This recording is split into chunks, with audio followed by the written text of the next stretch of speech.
where the rest of them had them. We had a straw stack. I know we had some of them around it. And I made electric fences and made pens north of where the going in the dairy barn. I had pens up and down those big hills for the.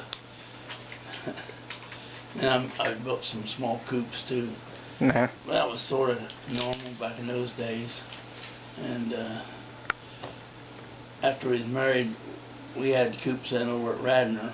We had the pigs in, because I always stayed in pigs once I got started. And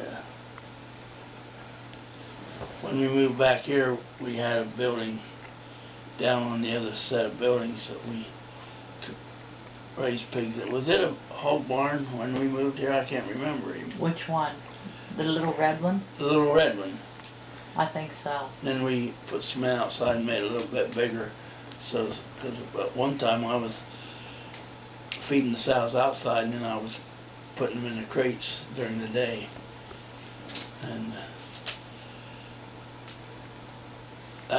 then we, in '69, we bought the farm up the Steamtown Road, and there was a big barn up there, and we cemented it and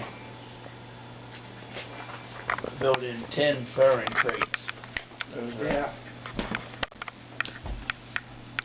Didn't have you. The sow lays in the middle, and you're feeding water in the front, and then there's room on the two sides over for the pigs to go. Because back in the early days, sows crushed your pigs unless you fixed some way to try to keep the sow from laying on them. And we tried to call them guardrails that you could build, but they weren't real specific. Like in the farrowing crates, everything was built to do that. And we ran that until '97, and that's when things was getting wore out up there. And we'd built a addition on the back of the barn to raise the pigs until we brought them down there to finish them out. We'd finish them out down there in what was built as a machinery shed, and we'd hand dug pits in it so the manure went down like it does out there at the back and the sides. And we pumped it outside from there, but and that was just 2 big pens. But of course we didn't raise near the hogs then that goes through this farm. But up there we even bought a deck that's had pigs on 2 layers. Once they was weaned, we could put them in there. We was selling some pigs at that point, but we could raise more than we could feed out down here.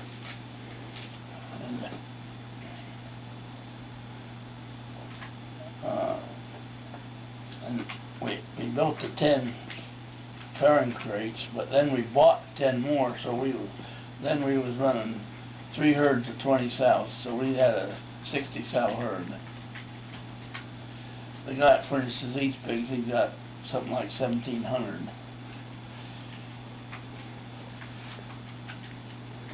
His problem, what he has to do is match the barns he's got to put them in. Every week they farrow so many sows and bring so many pigs, and every week they fill a barn. Everything has to work in sync. I think that'd be a nightmare. And same with the guy that has to come and mark these. He has to have a market for them as soon as they're ready. And how many barns does he handle? Oh, I have no clue. No clue. A lot of common box barns. A lot of barns. And he's the one that has to make the contact with the packer when they'll take a load. And the truck driver company, when they're able to pick them up, they have to be able to pick them up to deliver when they have to have them, and all that has to work together. So, one question here Annie had was, how does conventional farming, how is it better at preventing or treating? What was the rest of it? Let me read it to you. She read it once to me. How is conventional farming better at preventing or treating animals from, did you write these? Yeah, organic. organic. than organic. But I think it's supposed to be, how is it better than preventing, like, diseases Yeah. from, like, transferring to humans? Preventing disease, oh wait, I'm still a little bit lost. How is the way you raise the hogs better than like free range? Free range? Yeah. Yeah. That's what I thought maybe you was getting at. There was that one company was advertising how they were free range pigs and how they're so much better. It showed them in the woods. Can you imagine 1,100, almost 1,100 pigs out there running in the woods? Now you gotta catch them and sort them. And you make these little wooden pens, and you catch the devil when you don't open the gate the right time and you let one pig out that was supposed to go that way. Can you imagine what the pigs would do in hot weather when there's a little bit of mud and rain around? Mm-hmm. They have wallers, we call them.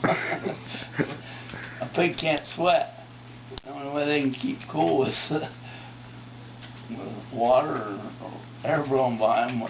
They don't sweat. But what was the guy's name, the Green Revolution, Shirley? One just died? Yeah. Yeah, I know who you mean. I was waiting. That guy that Little Robertson knew, he made India grow wheat, and they first became undependent on other people for their food. I don't know what his name is at the moment. It starts with G. He's called the father of the Green Revolution. He was telling how many millions of people would starve if we had to go back and not have to organic. You couldn't raise enough food. Mm-hmm. With increased population. That's just like cars are built different today than they were 20 years ago. We farm different today because of Dustin's here. as far as treating, Denmark has tried to, they claim they're not treating pigs only when they're sick. There's a lot of misinformation about how that's not working, or how they claim it, somebody claims it is, the people that want to not treat pigs, but it really takes more treatment if you end up treating pigs when they're sick than it would if you keep them from getting sick. Mm-hmm.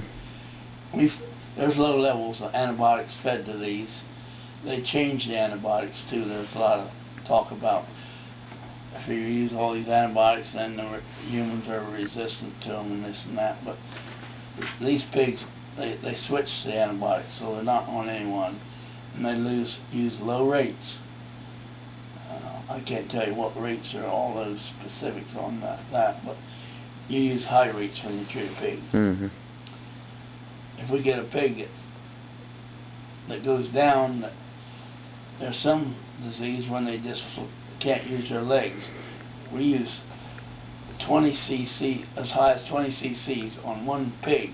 We don't even use that much on a cow. But sometimes it gets them back up moving again. I'd say 50% of the time it does. If it's that type of disease is why they're down. There's other reasons they go down too, but in some cases we have to use really high levels once we treat a pig.